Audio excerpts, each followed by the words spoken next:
Hello friends, welcome to my channel. आज के इस वीडियो में हम लोग DSSB TGT सोशल साइंस के 7वें प्रीवियस ईयर क्वेश्चन पेपर को आपके साथ डिस्कस करेंगे।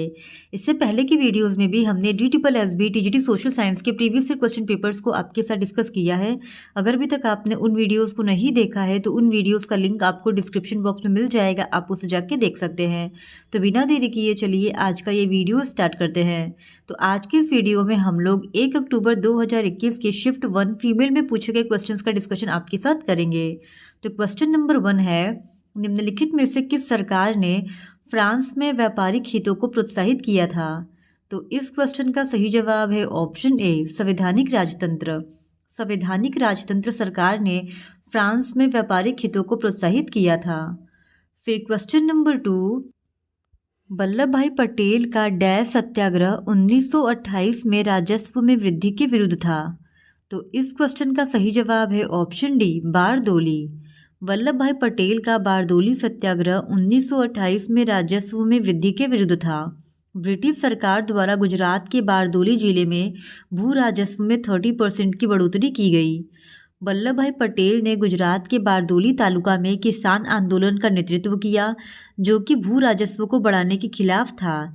इनके आंदोलनों के प्रभाव से सरकार ने भू राजस्व में वृद्धि को घटाकर 6.03% कर दिया। बारदोली की महिलाओं ने वल्लभ भाई पटेल को सरदार की उपाधि प्रदान की थी। फिर क्वेश्चन नंबर 3, तेलंगाना किसान आंदोलन के संदर्भ में निम्नलिखित में से कौन सा कथन सही नहीं है? पहला कथन है, इसकी शुरुआत भारत की कम्युनिस्ट पार्टी के नेतृत्व में हुई थी। दूसरा कथन है, यह 1942 में शुरू हुआ और 1951 में समाप्त हुआ था। तो आयोग ने इस प्रश्न का सही उत्तर ऑप्शन बी यानी केवल 2 को सही माना है, जबकि दोनों ही कथन दिए जो हैं वो सही है। फिर क्वेश्चन नंबर 4, पेरिस का डैश एक हुक्मनामा था जिसने गिल्ड को समाप्त कर दिया और एकाधिकार को समाप्त कर दिया था। तो इस क्वेश्चन का सही जवाब है ऑप्शन सी, संसद। पेरिस का संसद एक हुक्मनामा था जिसने गिल्ड को समाप्त कर दिया था और साथ ही एकाधिकार को भी समाप्त कर दिया था। फिर क्वेश्चन नंबर 5, 1791 में फ्रांसीसी क्रांति के दौरान महिला और नागरिक के अधिकारों की घोषणा किसने लिखी थी? तो इस क्वेश्चन का सही जवाब है ऑप्शन बी, ओलंपे डी गौजेज ने। 1791 में फ्रांसीसी क्रांति के दौरान महिला और नागरिक के अधिकारों की घोषणा ओलंपे डी गौजेस ने लिखी थी। इन्होंने महारानी और नेशनल असेंबली के सदस्यों के पास यह मांग करते हुए घोषणा पत्र भेजा कि इस पर कार्रवाई की जाए और सन 1793 में ओलंपे डी गौजेस ने महिला क्लबों को जबरदस्ती बंद कर देने के लिए जैकोबिन सरकार की आलोचना भी की थी। फिर क्वेश्चन नंबर 6, किस वर्ष में रईसों ने राजा को नेकर के अपने पद से खारिज करने के लिए मनाया था? तो इस क्वेश्चन का सही जवाब है ऑप्शन डी, 1781। 1781 में रईसों ने राजा को नेकर के अपने पद से खारिज करने के लिए मनाया था। फिर क्वेश्चन नंबर 7, किस वर्ष में टूलूस के आर्क बिशप ने कोलोने को प्रतिस्थापित किया था? तो इस क्वेश्चन का सही जवाब है ऑप्शन सी, 1788 में। सन 1788 में टूलूस के आर्क बिशप ने केलोन को प्रतिस्थापित किया था। फिर क्वेश्चन नंबर 8, घटना दिनांक का निम्नलिखित में से कौन सा युग्म सही है? पहला, बेस्टिल में जबरदस्ती घुसना 14 जुलाई 1789। दूसरा, टेनिस कोर्ट की शपथ 19 जून 1789। और तीसरा, लुई 16वें की हत्या 11 जुलाई 1790। तो इस क्वेश्चन का सही जवाब है ऑप्शन ए, यानी कि केवल जो पहला युग्म है वो सही है, क्योंकि बेस्टिल में जबरदस्ती घुसने की घटना हुई थी 14 जुलाई 1789, जो कि ऑप्शन में सही दिया गया था, जबकि टेनिस कोर्ट की शपथ 20 जून 1789 में हुई थी, न कि 19 जून 1789 को। वही अगर बात करें लुई 16वें की हत्या, तो वो 21 जनवरी 1793 को हुई थी। फिर क्वेश्चन नंबर 9, 11 मई 1857 को सिपाहियों द्वारा किसे हिंदुस्तान का सम्राट घोषित किया गया था? तो इस क्वेश्चन का सही जवाब है ऑप्शन सी, बहादुर शाह जफर को। 11 मई 1857 को सिपाहियों द्वारा बहादुर शाह जफर को हिंदुस्तान का सम्राट घोषित किया गया था। इससे पहले 10 मई को मेरठ स्थित छावनी की 20 NI तथा LC की पैदल सैन्य टुकड़ी ने चर्बी वाले कारतूस के प्रयोग से इनकार कर विद्रोह कर दिया था और दिल्ली में 82 वर्षीय बहादुर शाह जफर ने बख्त खां के सहयोग से विद्रोह का नेतृत्व प्रदान किया था। फिर क्वेश्चन नंबर 10, डैश ने 1857 से 1858 तक एक राजप्रतिनिधि के रूप में लखनऊ पर अधिकार कर लिया था। तो इस क्वेश्चन का सही जवाब है ऑप्शन सी, बेगम हजरत महल ने। फिर क्वेश्चन नंबर 11, 1892 के भारतीय परिषद अधिनियम की रूपरेखा किसने तैयार की थी? तो इस क्वेश्चन का सही जवाब है ऑप्शन बी, लॉर्ड डफरिन ने। 1892 के भारतीय परिषद अधिनियम की रूपरेखा लॉर्ड डफरिन ने तैयार की थी। यह यूनाइटेड किंगडम की संसद का एक अधिनियम था जिसमें ब्रिटिश भारत में विभिन्न रेलवे परिषदों के आकार में वृद्धि को अधिकार दिया गया था। वायसराय लॉर्ड डफरिन ने एक समिति की स्थापना की और प्रांतीय परिषदों के विस्तार और उनकी स्थिति में वृद्धि के लिए योजना तैयार करने की जिम्मेदारी इस परिषद को दी थी। फिर क्वेश्चन नंबर 12, 1899 से 1905 तक भारत के वायसराय कौन थे? तो इस क्वेश्चन का सही जवाब है ऑप्शन सी, लॉर्ड कर्जन।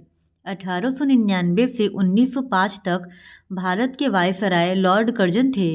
इसका पूरा नाम जॉर्ज नेथानियल कर्जन था तथा यह ब्रिटिश साम्राज्यवाद के प्रतिनिधि के रूप में भारत आया था। उसने ब्रिटिश हितों की रक्षा कुशलतापूर्वक की थी और शिक्षा के सुधार में उसने 1902 में टॉमस रेले की अध्यक्षता में एक विश्वविद्यालय आयोग का गठन भी किया था।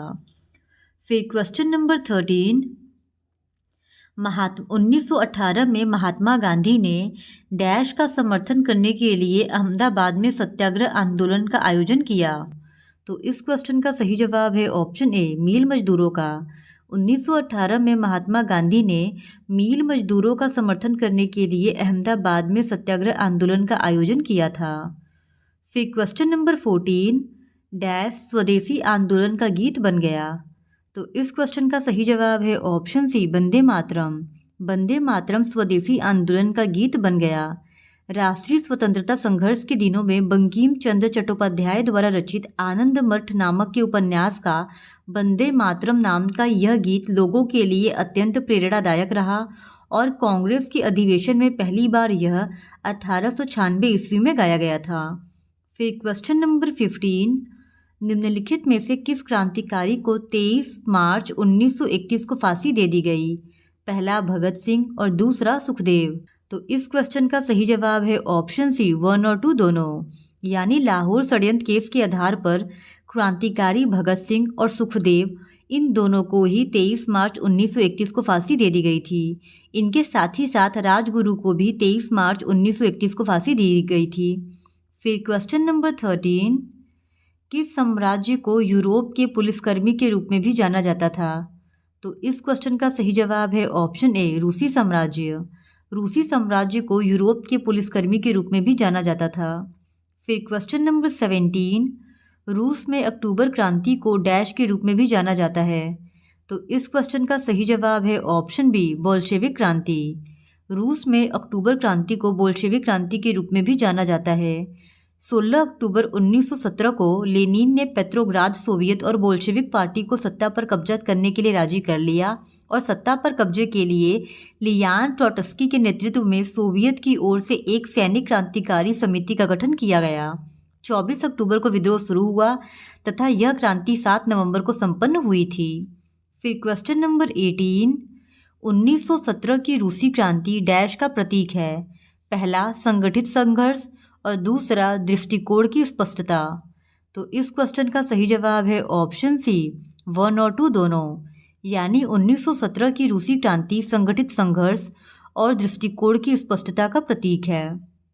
फिर क्वेश्चन नंबर 19, रूसी मजदूर के संदर्भ में निम्नलिखित में से कौन सा कथन सही नहीं है? पहला, 1897 की जनगणना में रूस के 28.4% पुरुष कामगार और 57.8% महिला कामगार साक्षर थे। दूसरा, 1918 में 44.2% कामगार और 79.2% महिला कामगार साक्षर थे। तो इस क्वेश्चन का सही जवाब है ऑप्शन सी, यानी पहला और दूसरा दोनों ही कथन रूसी मजदूर के संदर्भ में सही नहीं है। फिर क्वेश्चन नंबर 20, समाजवादी समाज की विशेषता डैश है। तो इस क्वेश्चन का सही जवाब है ऑप्शन सी, सामाजिक न्याय। समाजवादी समाज की विशेषता सामाजिक न्याय है। फिर क्वेश्चन नंबर 21, कार्ल मार्क्स ने एक ऐसा सामाजिक सिद्धांत दिया जो डैश को जोड़ता है। पहला अर्थशास्त्र, दूसरा राजनीति और तीसरा इतिहास। तो इस क्वेश्चन का सही जवाब है ऑप्शन डी, पहला, दूसरा और तीसरा तीनों को ही।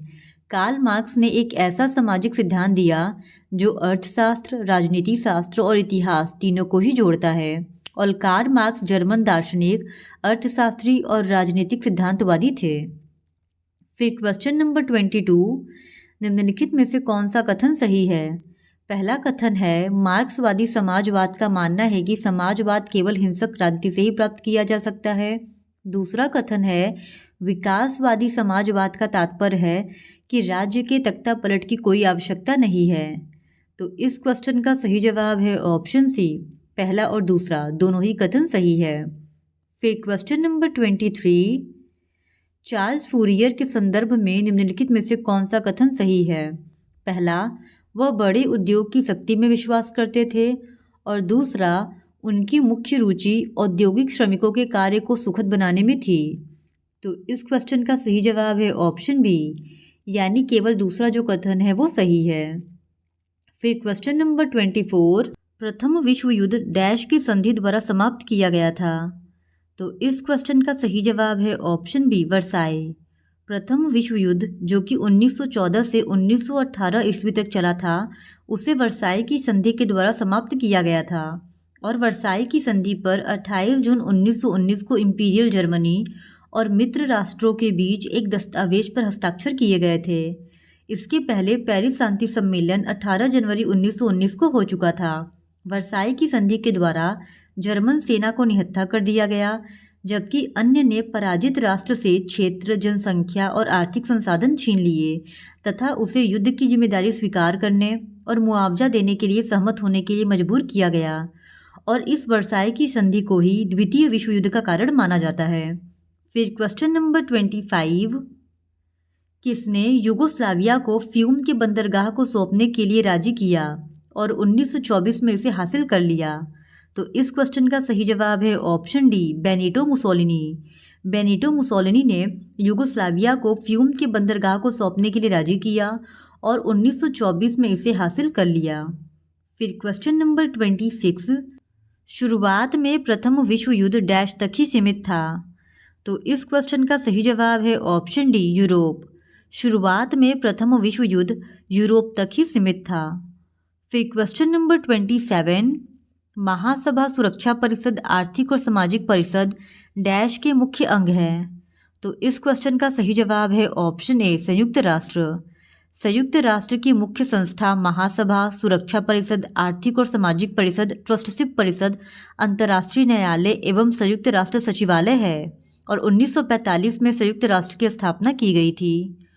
फिर क्वेश्चन नंबर 28, 1879 में जर्मनी ने डैश के साथ दोहरे गठबंधन पर हस्ताक्षर किए थे।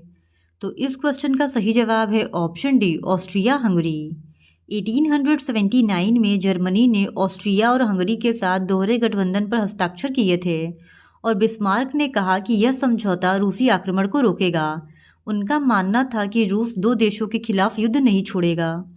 फिर क्वेश्चन नंबर 29, प्रथम विश्व युद्ध में रूस और जर्मनी के बीच युद्ध डैश के साथ समाप्त हो गया था। तो इस क्वेश्चन का सही जवाब है ऑप्शन ए, ब्रेस्ट लिटोवस्की की संधि। प्रथम विश्व युद्ध में रूस और जर्मनी के बीच युद्ध ब्रेस्ट लिटोवस्की की संधि के साथ समाप्त हो गया था। इस संधि को रूस में सोवियत संघ की संधि के रूप में भी जाना जाता है। फिर क्वेश्चन नंबर 30, दिनांक सम्मेलन का निम्नलिखित में से कौन सा युग्म सही है। पहला, जिनेवा सम्मेलन 1958, दूसरा 1971 रामसर सम्मेलन और तीसरा 1972 ऑस्लो डंपिंग सम्मेलन।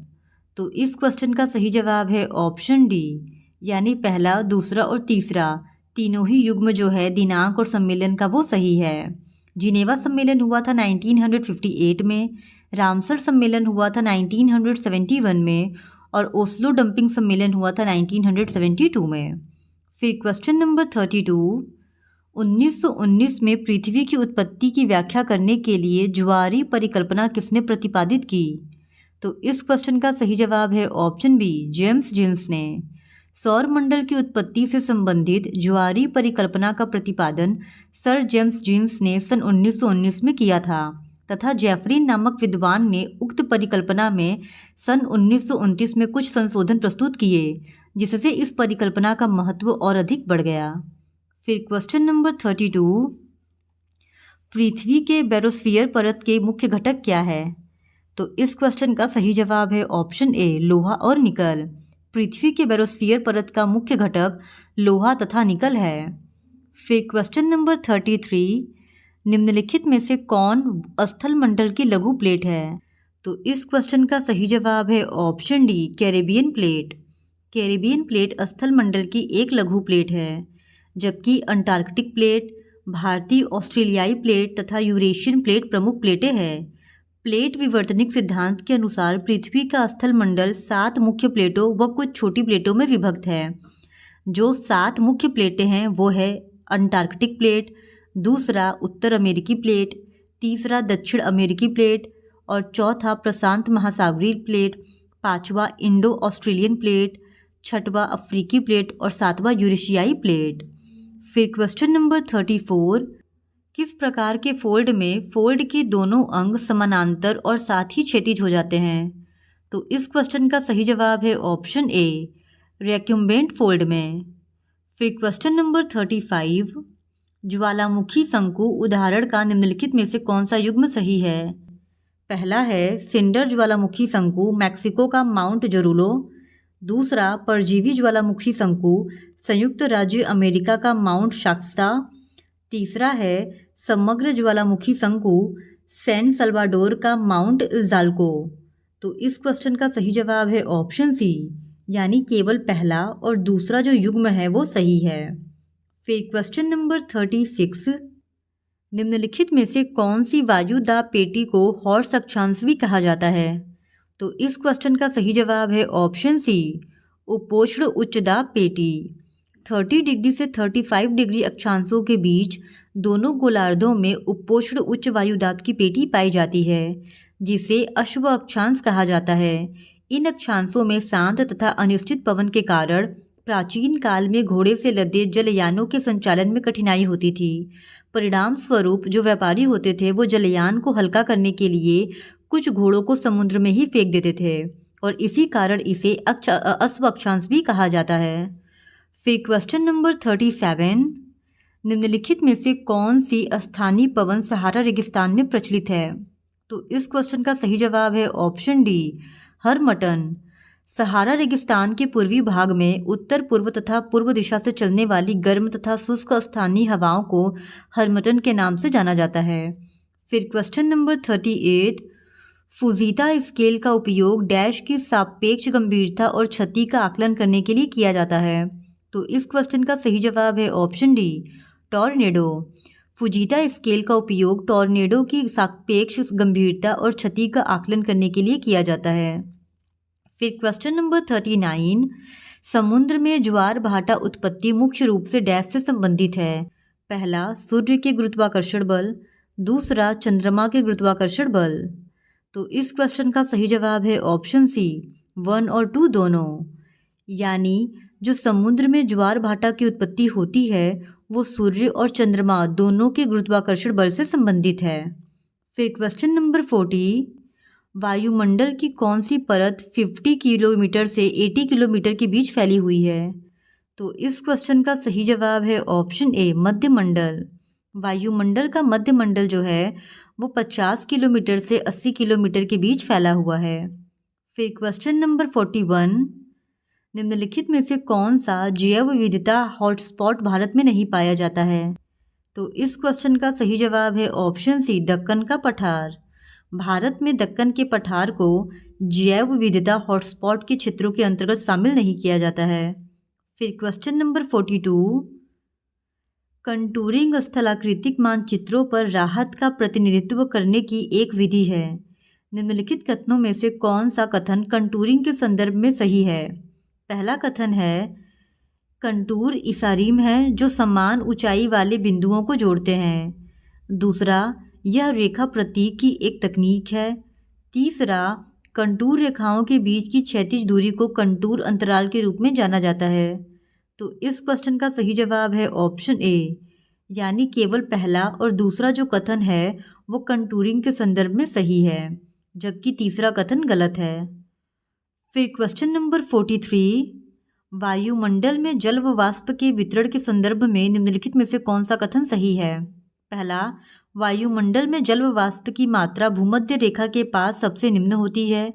दूसरा, जल व वाष्प का अधिकांश भाग समताप मंडल में पाया जाता है।